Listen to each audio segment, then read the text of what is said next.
Welcome to Breaking the Vow on Strong Island Radio. This is a show where we turn pain into power and find recovery after divorce, separation, and breakups.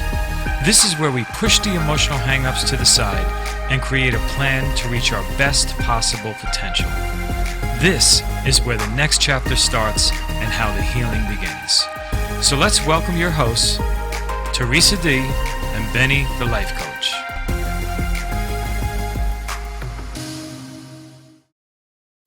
And we're back.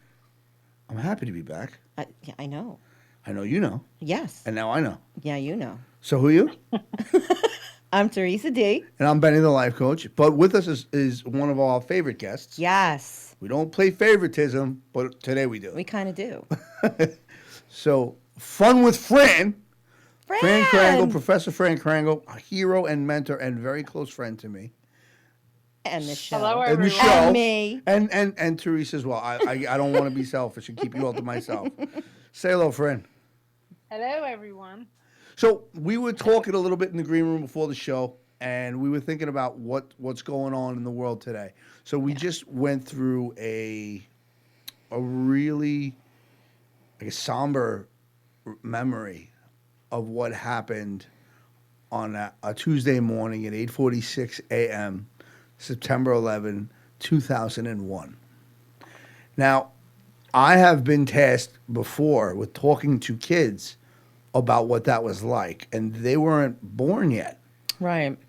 So they did not have the same visceral feel for the tragedy as I would, Right. right? Or as anyone else would. I mean, they didn't see it. We remember what we saw. Absolutely.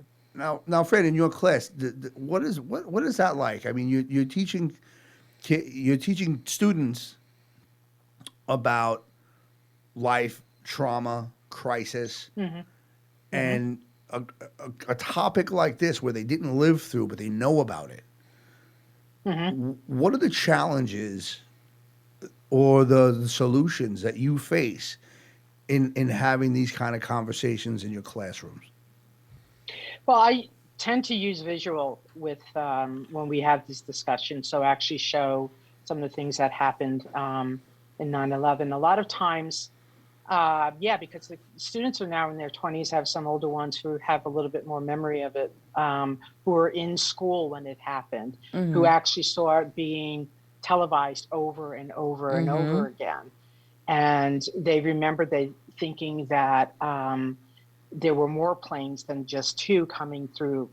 So that was a big thing to re-traumatize. But a lot of times the family, the parents remember. And especially around the anniversary of 9/11, parents will discuss it or older people in the family will discuss it. So they're getting some of the memory from them.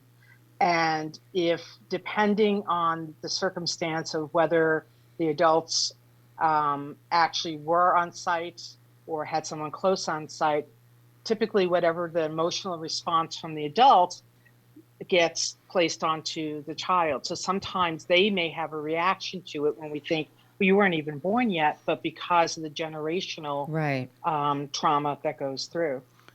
So I remember, it must have been like 7th grade, and the Space Shuttle Challenger, they filmed it. Yes. And we were kids in school watching it. And our response was more like, almost like watching a television show. We were young, and I think desensitized is a good word for how we were. And I remember she was a reading teacher, and she started crying and getting so upset. And I remember not understanding, and we didn't respond the way she did. And I remember her calling us animals.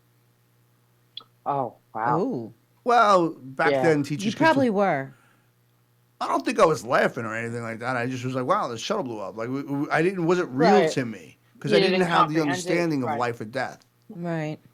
So I view that, and that's the one thing that I do to keep it kind of in perspective for me.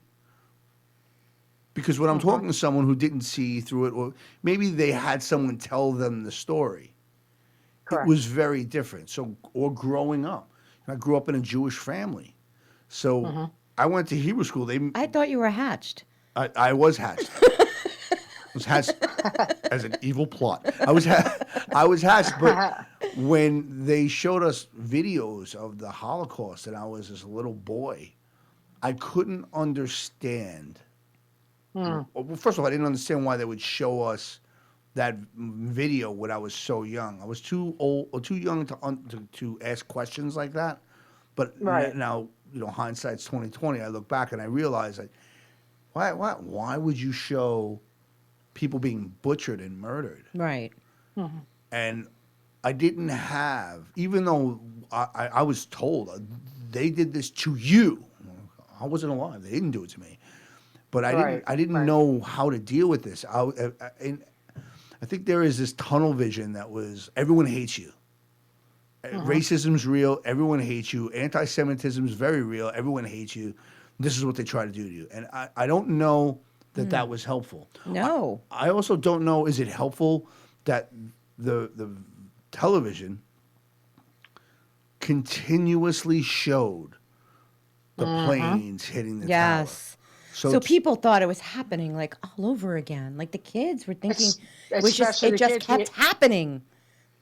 We had to actually call schools and places to shut it down, even families to tell them to stop. turn the TV off. Yeah. Because it's traumatizing to the kids. And you Yes. think that, they're 2 or 3, 4, whatever, that it's not going to traumatize. It is going to traumatize. Yeah, of course it is. And I honestly think that's one of the times in the country that we had this sense of a collaborative loss, Yes. collaborative trauma, if you will. Yes. And feeling helpless. Like if this happened here. Absolutely. Well, it was an attack on our soil. We've Right. never really had Exactly. that. Yeah. We've never had that. Exactly. Also, when this happens, when you try to heal, and you had just mentioned something about a collective trauma. The only good thing that I could say that COVID did was it kind of relieved or alleviated the stigmas of depression or isolationism Absolutely. or of anxiety, because now we're all going through it. Right. And I think what you said is brilliant. At the time, we worked together to rebuild the city. I'm a New Yorker, tried and true. We worked together to Yes. rebuild it. If it was only a few people that went through it, I don't know that we would have had that collection of effort from people. I Right. mean, listen, casualty number 0001, Father Michael Francis Judge. Oh, my God. He was the most beautiful man I have ever met in my life. He was hero of all heroes to me. And I remember my friend Ronnie called me, and he was somebody that I was sober with. And he goes, "Benny, you okay?" And I says, "Yeah, I just got home." And I remember it took me, however, it was an ordeal to get home, and I just got home from the city. I'm watching fighter jets do maneuvers over Manhattan, and I'm thinking to myself, I never thought I would see this. I get home and everyone's calling, because it was back then. It was different. There was no Twitter. There was no Facebook. Right. There was no there was none of that. There was no social And media. the cell phones were down that day, too. Yeah. Because everybody called. They shut everyone down. So I when I got home, I think at some point I finally was able to get messages, and I remember my friends like, "You better call me back, man." And my mother, "You better call me back." And my friend Ron goes, "Listen to me. They got Father Mike." As they said that, I turned around and I faced the television just at the same time, and I saw Father Mike's body slumped in, I think it was like 4 different firemen carrying his body. That man, nothing was slumped or ever lifeless about that man. So if I'm teaching about these traumas to somebody else, they did not see, Right. experience, or feel what I experienced, saw, or felt. Therefore, culture is so interesting. And in order to create some sort of culture cohesion or cultural competency, we have to understand that people do not see things the same way. No. Correct. And so the younger generation, they didn't see it this way. So I've seen older people or the generations older say, hey, don't you know what happened today with this frustration? Because they still have the feelings. Sure. Whereas I can't put my feeling to somebody else. All right. We're going to get back to this and just pay a few bills. We've got to take a break. Take a break and be right back.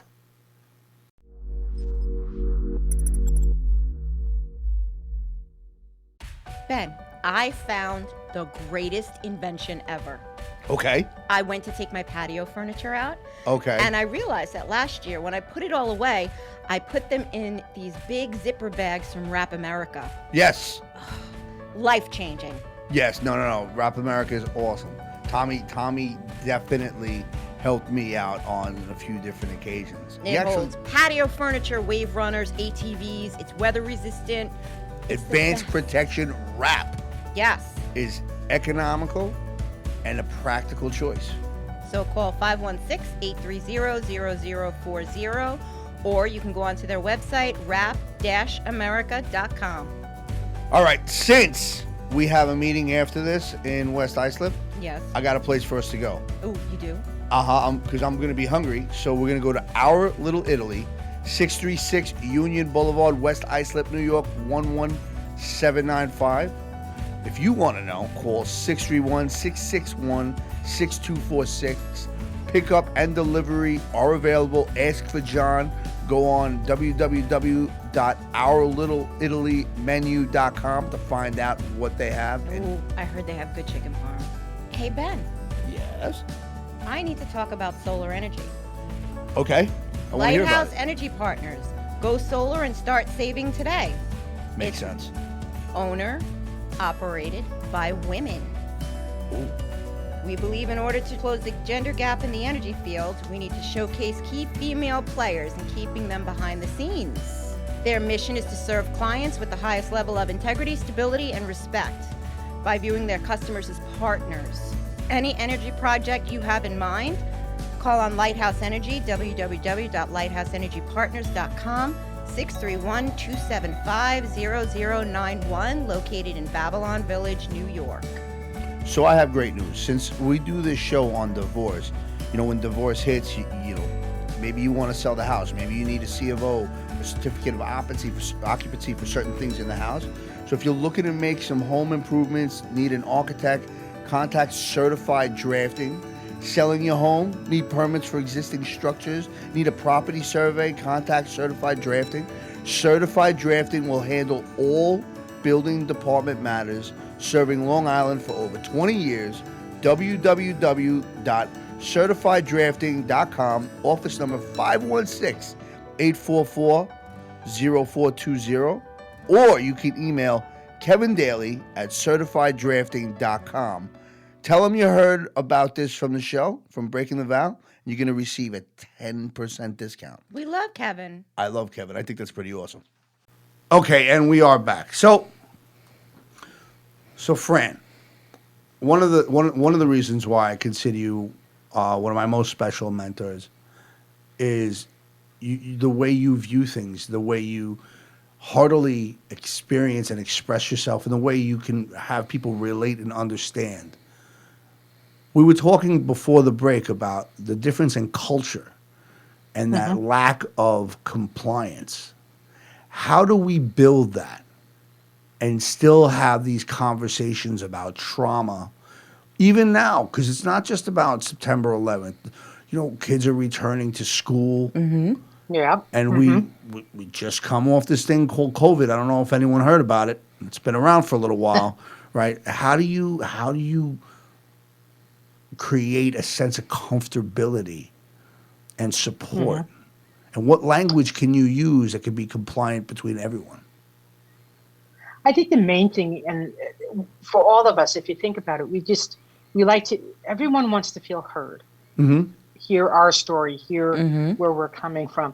And so instead of prejudging or thinking how someone is, ask the questions, how are you? And really listen. And bring up the topics, and if people feel comfortable, or share part of you. So if I'm sharing myself with someone, more than likely it's going to break down the guard a little bit for someone else and feel safe to share about them. And we need to do that because, again, just like with 9/11 being a collective trauma, COVID has definitely been a worldwide collective trauma. We've all been through it. Yeah. We've all been like feeling out of control. Yes. All of our lives in some way or form has been turned upside down. We all have anxiety to some degree, different for everyone.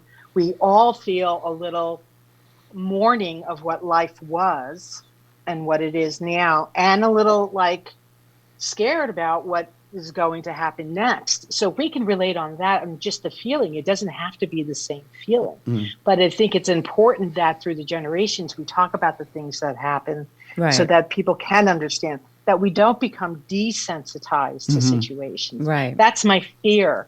Just like, you guys remember the first school shooting? Yes. Right? Everybody was like, oh my God, how could this happen? And since then, how many has happened? Right. So now we turn on TV and go, oh, another school shooting. Right, and it's desensitized to it. Right. So Columbine, I think, was the first one that was really, but it wasn't a new idea, and it wasn't the first. It was our access to information is so different. Right, Yes. it's different now. Yes, absolutely. Again, 9/11 happened. There is a actual meme that I have. I think I sent it out. I'll send it to you. It says, if the building is on fire, please leave the building before taking a picture with your cell phone. Yes. And there's something so amazing about that and Right, simple. that you have to even say that. Well, listen, when COVID Yes. came around and they did the shutdown, like I thought it was amazing that you had to remind people to wash their hands. Right. I've been like doing that shit like since before it was cool. Right. So, do you remember Theresa, where were you when the announcement of the shutdown was? Do you remember where you were? I was at work. Okay. I was at work. Okay. And I still worked through that whole, in construction never shut down. Right. Fran, where were you when I was actually here. We were on spring break, and it was Friday. I'll never forget this. March 13th. We're on spring break, and I happened just to watch the Netflix mini series Pandemic. Oh my God. Wow. Swear to God. And then they go, okay, spring break is going to be extended a week on this school, 2 weeks.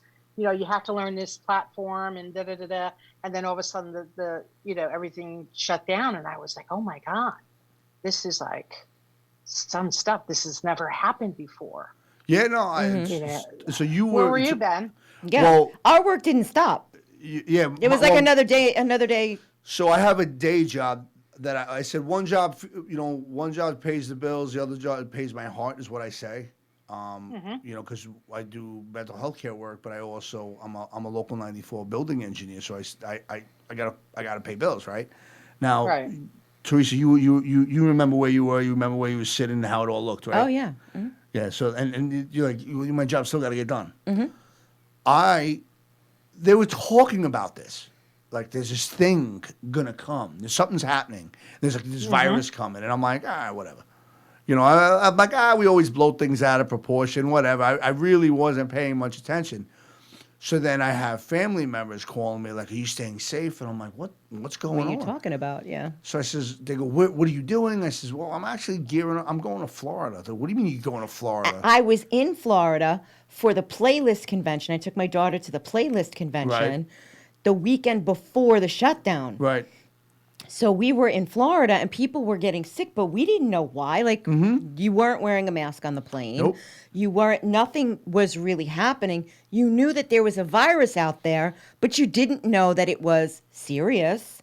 So there we were just traipsing around Orlando like, hey, here we are. And people were getting sick and throwing up in the hotel we were staying at, but we didn't know what that was. Like, they have the flu. We didn't know. We had no idea. What do I know? Yeah, I was. I went to take a mental health first aid instructor course down in Orlando. Okay. So I call the people holding the class. I'm like, "Hey, buddy, how are you? Just out of curiosity, you guys been watching the news? Because I hear little bit of a virus going on. We still having that class? This is all on email, by the way. And then they didn't call. It was an email. So then they send me the email back saying, no. Florida's ahead of the curve. Don't worry about it. Everything's fine. So I'm like, okay. I get on the plane. The airport was freaky. Get on the plane. Get off the plane. They closed Disney. Yeah. They freaking closed Disney. I was walking around. It was like there was no one around. People in the airport looking at you like, oh, what do I do? I'm like, I don't know. And then we get to the hotel. The woman behind the concierge goes, "Are you here for the mental health first aid class?" And I said, "Yeah, how'd you know?" She says, "Well, there's 15 people staying in the hotel. 13 of them are in the class, and 2 of them are instructors." I was like, "Okay." So I was like, "This is going to be interesting." So the first day, they're like, "Yeah, we should cut this a little short." So it was like 3 days. 10 minutes? 3 days instead of 5 days. And listen, I like food, right? Food's really important to me. So I had ways of finding out like what they were serving for lunch and all that stuff. They'd be calling me like, "Hey, we're all gonna stay separate and saying, keep our distance and wash our hands." And I'm like, "Listen, I'm a New Yorker. I've been staying socially distant and washing my hands since before it was cool." You know what I mean? And then exactly. they're like, "Okay," and then they would be like, "Oh, what are we gonna have for lunch today?" And I had my ways of finding things out. I was getting text messages. Lunch is lasagna. They called it lasagna. It wasn't. It insulted every Italian I know. Lunch is lasagna. And then there was something else, and I was like, "Oh, the food was so terrible." Even now, by the way, even now, food has not been what it used to be. No. COVID even affected the food. I'm pissed off. I know. You can't get good food. Like, nothing's good anymore. It's hard to get deliveries. Businesses are going through so many things. And the only thing that this really should point out is, and what you had said, is we're going through this collectively. Yeah. And the fact that we're going through this collectively means if there's a resolution, the only way we can resolve this would also be collectively, right? Correct. But I think, listen, politics has become the new religion. We've said this so many times. Politicians have become the new scientists. It's no longer what God you pray to, it's who you voted for. If you wear a mask, obviously you voted for this guy. If you got the vaccine, you obviously voted for that guy. Right. Listen, I just wrote an article about the vaccine, and I support the vaccine. I do not support mandates because I do believe the fact that we don't really know enough about it. So I wanted it because I spoke to a doctor whom I trusted, and he said it's good. So I got it. He got it. I got it. I'm fine with that. But I'm comfortable with my choice. I don't have the right to make other people Right. choose. Exactly.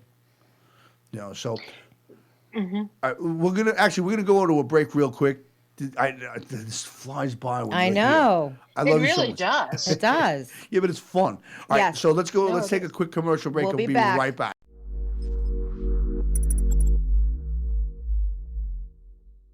Ben, I found the greatest invention ever. Okay. I went to take my patio furniture out. Okay. And I realized that last year, when I put it all away, I put them in these big zipper bags from Wrap America. Yes. Life-changing. Yes. No. Rap America is awesome. Tommy definitely helped me out on a few different occasions. It holds patio furniture, wave runners, ATVs. It's weather resistant. Advanced protection wrap Yes. is economical and a practical choice. So call 516-830-0040, or you can go onto their website, wrap-america.com. All right, since we have a meeting after this in West Islip, Yes. I got a place for us to go. Oh, you do? Because I'm going to be hungry, so we're going to go to Our Little Italy, 636 Union Boulevard, West Islip, New York, 11795. If you want to know, call 631-661-6246. Pickup and delivery are available. Ask for John. Go on www.ourlittleItalymenu.com to find out what they have. Oh, I heard they have good chicken parm. Hey, Ben, Yes. I need to talk about solar energy. Okay. I want to hear about Lighthouse it. Energy Partners. Go solar and start saving today. Makes sense. Owner, operated by women. Ooh. We believe in order to close the gender gap in the energy field, we need to showcase key female players and keeping them behind the scenes. Their mission is to serve clients with the highest level of integrity, stability, and respect by viewing their customers as partners. Any energy project you have in mind, call on Lighthouse Energy, www.lighthouseenergypartners.com, 631-275-0091, located in Babylon Village, New York. So I have great news. Since we do this show on divorce, when divorce hits, maybe you want to sell the house. Maybe you need a C of O, a certificate of occupancy for certain things in the house. So if you're looking to make some home improvements, need an architect, contact Certified Drafting. Selling your home, need permits for existing structures, need a property survey, contact Certified Drafting. Certified Drafting will handle all building department matters, serving Long Island for over 20 years. www.certifieddrafting.com, office number 516-844-0420, or you can email Kevin Daly at certifieddrafting.com. Tell them you heard about this from the show, from Breaking the Vow, and you're going to receive a 10% discount. We love Kevin. I love Kevin. I think that's pretty awesome. And we're back That one quick. with our favorite Fran Crangle, Professor Yes. Fran. So the great thing, the coolest thing about this is I get to speak in your classes. It's Yeah. still like one of my proudest things. It's great for me. Great for me. I love it. And, one thing I said at the start of the pandemic is if you can't build your business, build your resume. Yeah. And I just put out a 5th book. The 5th is small. It's a handbook about diversity, equity, and inclusion, and just a fun way to look at it. Okay. Mm-hmm. And now I got another written addiction coming out. This one is written addiction notes from the road. And this is all the letters that I wrote to my mother or my father who passed away. Oh. Oh, know wow. about- Yes. Yeah. So, and then also notes to my daughters. And it, Oh, wow. when I was young, my father used to say, I don't argue, I write letters. And he would say that to people in business. And he would write letters to like whomever he had to make sure that problem went away. And I don't argue, I write letters. And I say that now because when I'm writing, it's like this morning I wrote a letter to Father Mike Right. because I was thinking about Right. that loss. And that's such a great thing. So transferring that energy, I replace thought with action. And I think that's a lot of what I do in my personal life. I am somebody that lives with anxiety. I am someone that lives with medicated resistant depression. And now that I've learned different ways to heal, I think that's really what's helped me through this. Like Theresa knows me a long time, and you've seen me through, Yeah. right? And we've seen each other through Yes, times. absolutely. And what do we always say? We got to find a place, that's a safe place to replace thought with action. Yes. And when you have your students in front of you, because your class is really different than any classroom I've ever been in. People come to learn, but they bring themselves. Right. And I've had off the record conversations with your students that just came out and they're like, this is what I'm going through. This is why I want to do. This is why I want to get into mental health. This is why I want to become a psychiatrist, a psychologist, a therapist, or whatever. I admire how you create that relationship. How is it? How do you suggest someone builds a safe atmosphere so people can feel, think, be however they are and not be uncomfortable? I think you have to show yourself too and be genuine and, show the vulnerable side of you. I mean, you don't have to, for me, I don't have to get up there and explain everything about me or whatever, but just show that you care, be genuine.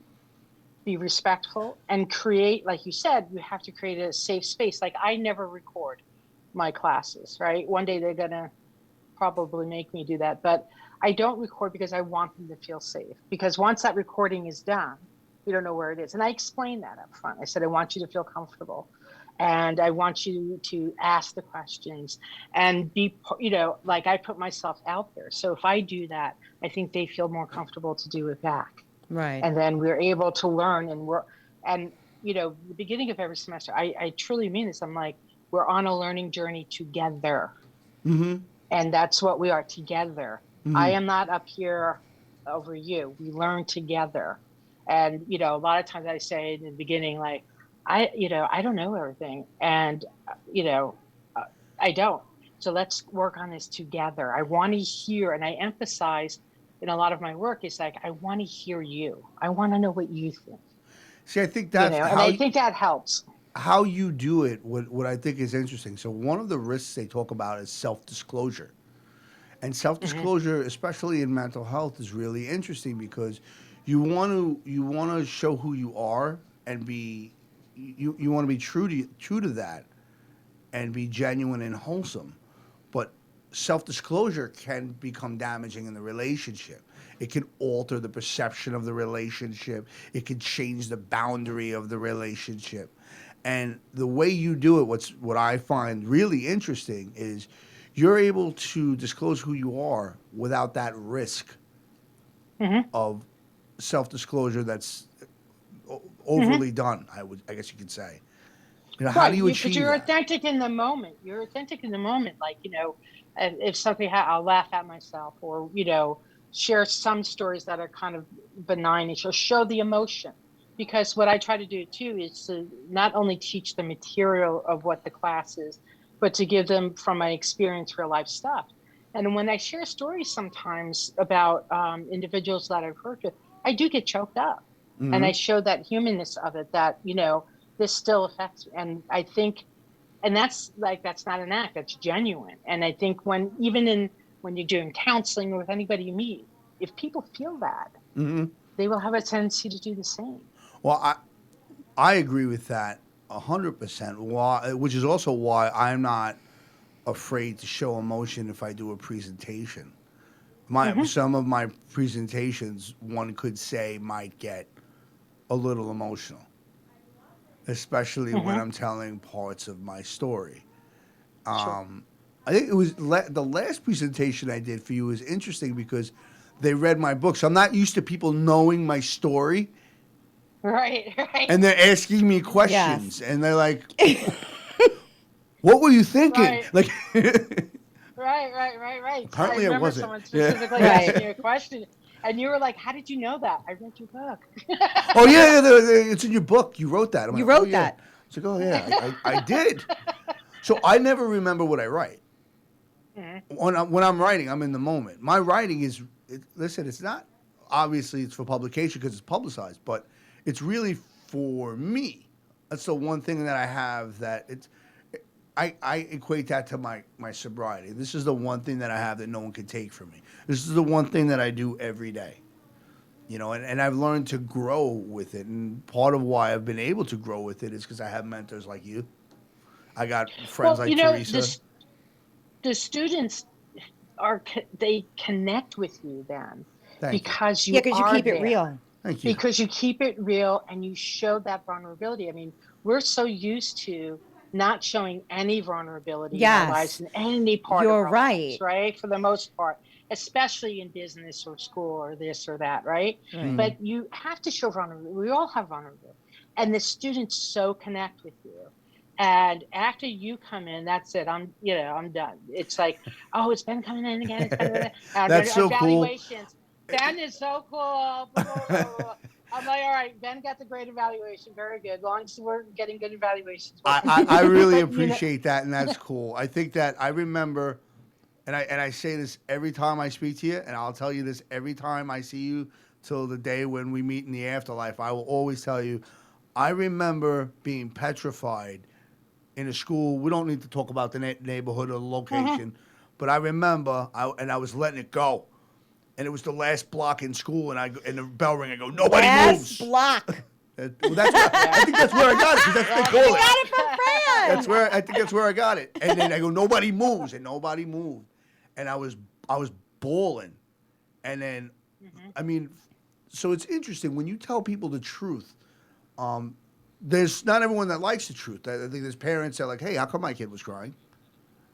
There were parents that there was pushback. I know there was in another neighborhood, actually a neighboring neighborhood to where you were teaching.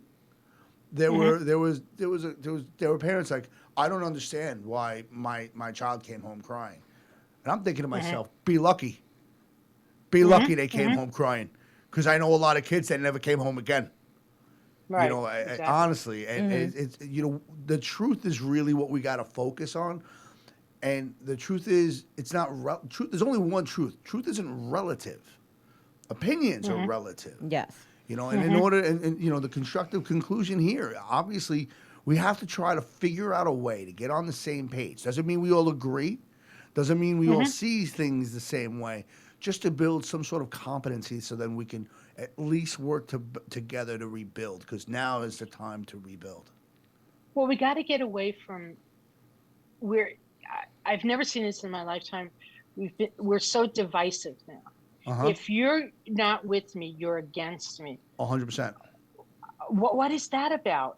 You know, we have to be able to accept other people's thoughts and opinions, not agree with them, agree to disagree. But if we put that block up right away, it's just downhill. It's not going anywhere. It isn't. We got to take that down. And in closing, what I remember most about 9/11 is 9/12. Yeah. And I had to 9/12 was what I remember most. I went back into the city, and you know, I still had to go. And I remember I was in Penn Station holding this lady who I never met before, never seen before, and she was just weeping. And I was holding her. She had a little dog there, and she's like, please, please. I saw my city run in fear. Yeah. But we also saw our city rebuild itself. Yes. And that's what I'm hoping for today. So, Yeah. as always, We're out of time. We love you. And we're We so love you, grateful you're Fran. here. And Love you I am guys. Benny, the life coach. I'm Theresa D. And Fess up if you mess up, Fran. Yay! you mess up with Fran. All right. We love you, folks. Take We care. love you. Take care. Bye. Peace out.